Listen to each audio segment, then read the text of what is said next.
So here's another interesting story. And so it has to do with more store closures and layoffs. And this is as of this morning. And so it says Dressbarn to close all 650 stores. Owner Ascena, quote, never really invested.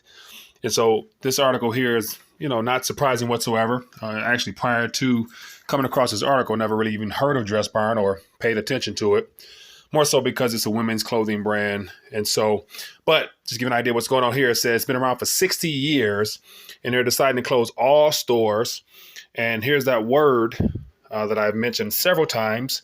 The unprofitable business has lost, quote, customers, sales, and share after owner failed to invest in the brand, one analyst said. So the word unprofitable. And so yesterday I commented on the word unprofitable because of Ford's situation. They've been unprofitable. And so they're laying off. And so typically we see something in the words, the follow-up words will be restructuring or readjustments or whatever, typically follows the word unprofitable. And because the third word usually is layoffs. And so we went straight from unprofitable here to closing all chain, all stores. No restructuring, no nothing, just closing. And so what that means is, as it says here, Ascena didn't say when the stores would shutter. The chain employs about 6,800 workers. So because the business was unprofitable, because the owners didn't invest and basically get caught up with modern day way of doing business virtually, through e-commerce, doing everything online, been priced out of the game to where they're forced to close, and therefore 6,800 workers by sometime between now, next year, or however they're going to break this thing down, will be unemployed. And so it says the company's financial officer, Steve Taylor, said Dressbarn has not been operating as an, quote, acceptable level of profitability in today's retail environment.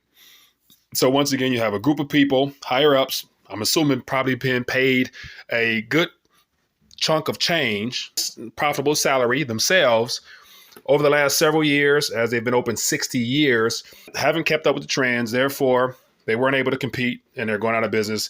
6,800 people who were employed by them will no longer be employed. So this is just very unfortunate and sad, but it plays into more of what I've been mentioning all along in this current environment due to everything that's happening and everything that's unfolding.